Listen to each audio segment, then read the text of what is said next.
बड़ी संख्या में यहाँ पर आए और सबसे अच्छी बात महिलाएं, इतनी खुशी हो रही है जिसे मैं अपने शब्दों में बयां नहीं कर सकती। और इनके लिए एक बार जितने भी पुरुष यहाँ पर बैठे हैं जोरदार तालियों से स्वागत कीजिए। आज डॉक्टर पुष्पेंद्र बहुजन जी ने जो आपको बात बताई कि जो व्यवस्था इस देश में चल रही है उस व्यवस्था को हमारे हाथों में होना चाहिए। जो बाबा साहब डॉक्टर भीमराव अंबेडकर जी संविधान हमारे हक अधिकार जिसमें देकर गए वो हमारे लोगों के पास होना चाहिए। किसी भी व्यवस्था को, किसी भी निर्माण करने के लिए हमें 3 चीजों की आवश्यकता होती है। अगर हम अपनी व्यवस्था स्थापित करना चाहते हैं तो हमें उसमें मुख्य रूप से जनबल, क्या चाहिए? जनबल। दूसरी चीज है बुद्धिबल, क्या? बुद्धिबल।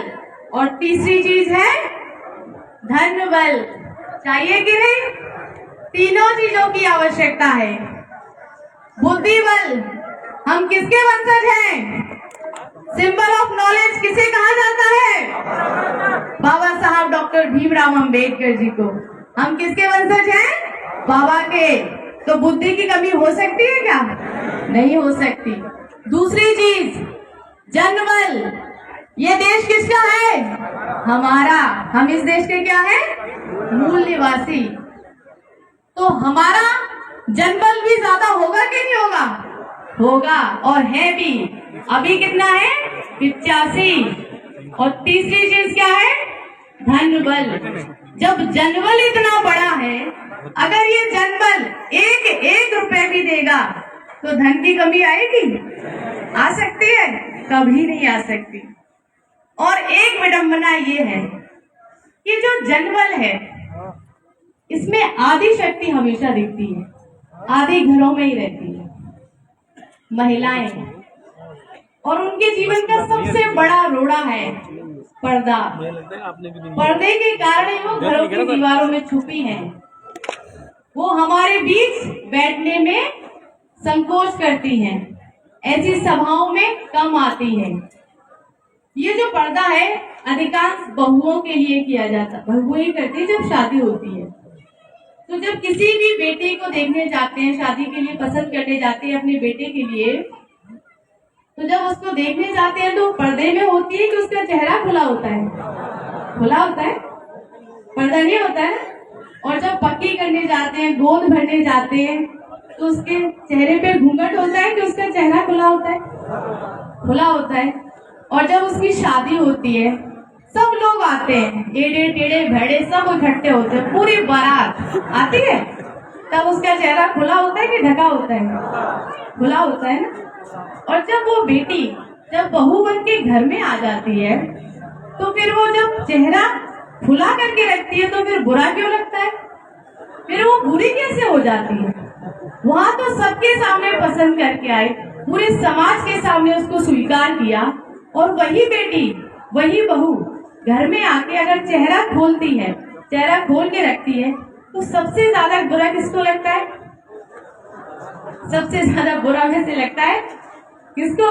सास को लगता है ना। उसके बाद किसको बुरा लगता है? नंद को। उसके बाद जेठ को, ससुर को, अड़ोसी पड़ोसी सबको बुरी लगनी थी। अरे उसकी बहू तो ऐसे घूम रही, वो तो बड़ी दंड, पता नहीं क्या क्या यूज करते वर्ड। जब हम वहां पे पसंद करके आ सकते हैं, वहां पे स्वीकार कर सकते हैं, तो घर में भी स्वीकार कीजिए। हमारी जो आधी आबादी है सबसे बड़ा रोड़ा उसका घूंघट है। और पुरुष जो यहाँ पर बैठे हुए हैं, और आज मेरी बहनें भी यहाँ पर आई हुई हैं, तो मैं उनसे यही गुजारिश करूंगी कि जब भी कभी कोई आपको देखने का कोई भी आता है आपके लिए शादी का निमंत्रण, और आपको देखते हैं, पसंद करते हैं, स्वीकार करते हैं, सबसे पहले सवाल यही कीजिए, आप जिस रूप में मुझे पसंद करके जा रहे हैं वैसे ही मैं आपके घर में रहूंगी, उसी रूप में आपको मुझे स्वीकार करना पड़ेगा। अगर वहां पसंद नहीं आए, वहां स्वीकार नहीं किए, तो बाबा ने हमें क्या अधिकार दिया है? संविधान में क्या अधिकार है महिलाओं के लिए? दावा ठोको, है कि नहीं? हमारे पास दुगनी अधिकार है। महिलाओं को बाबा साहब ने हिंदू कोड बिल में अलग से भी अधिकार दिए, तो पुरुषों के मुकाबले हर जगह महिलाओं की भागीदारी दुगनी होनी चाहिए ना। ये बात हमें समझनी होगी। और आज के समय में हमारे पास सबसे बड़ा हथियार है हमारा जनबल। आप सभी पुरुषों से मेरा यही निवेदन है कि महिलाओं को घरों में छोड़कर ना आए। अगर हम आदि शक्ति से काम करेंगे तो हमें बहुत लंबा समय लगेगा अपने लक्ष्य को प्राप्त करने के लिए। गुजारिश यही है और महिलाओं से निवेदन है कि जब बाबा ने हमें दो अधिकार दिए हैं तो हम दुगनी गति से काम करेंगे कि नहीं? करेंगे कि नहीं? कितने लोग करेंगे? आप लोग अपनी महिलाओं से नहीं कराएंगे क्या? तो आप क्यों नहीं कर रहे? सब लोग करेंगे। अगर जो जंगल का जानवर है, किसे कहा जाता है? शेर को कहा जाता है ना। सबसे बड़ा जो राजा है जंगल का वो शेर होता है। अगर छोटी सी चिड़िया अगर वो बड़ी मात्रा में हजारों की मात्रा में इकट्ठी हो जाए, संगठित हो जाए, तो उस शेर की भी खाल नोच सकती है ना। तो ऐसे ही हम इतने बड़ी संख्या में हैं, अगर हम इकट्ठे हो गए, संगठित हो गए, तो हम बड़ी से बड़ी व्यवस्था को जो हमें इतने सदियों से गुलाम बनाए हुए एक पल में बदल सकते हैं। सभी साथियों को, जहां आप लोग इतनी बड़ी संख्या में आए, आपको मैं फिर से एक बार बहुत बहुत साधुवाद कहना चाहूंगी। सभी का बहुत बहुत शुक्रिया। सभी को जय भीम, जय भारत, जय संविधान, जय काशी राम। एक बार सबसे पहले उस मातृशक्ति को नमन करता हूँ। गांव के कोने कोने में जो मैंने बात कही कि मैं ससुराल से नहीं मायके से आया हूँ, तो इस पिता तुल बुजुर्ग की किसी ने भाई मानकर, धन है मोरी मातृशक्ति, मेरी बहनें, धन मेरी बेटियां, पहली बार देख रहा हूँ कि चौरा की धरती पर इतनी बड़ी संख्या में आई हैं। इसलिए सबसे पहले उनको नमन है। और बहुत बड़ी संख्या में मेरे बुजुर्ग हैं, बहुत बड़ी संख्या में मेरे भाई हैं और मेरे उत्तराधिकारी सपूत है। उन सबको ढेर सारा सम्मान देते हुए एक कार्य करना चाहता हूँ। मैं आपको शपथ के साथ लिख के देना चाहता हूँ, अपनी आखिरी बूंद तक इस मूवमेंट में 1 रुपए की बेईमानी नहीं होगी। लेकिन इस आंदोलन को मंजिल तक पहुंचाने के लिए आपको ऐसा हाथ नहीं करना है, आपको ऐसा हाथ नहीं करना है, आपको ऐसा हाथ करना है।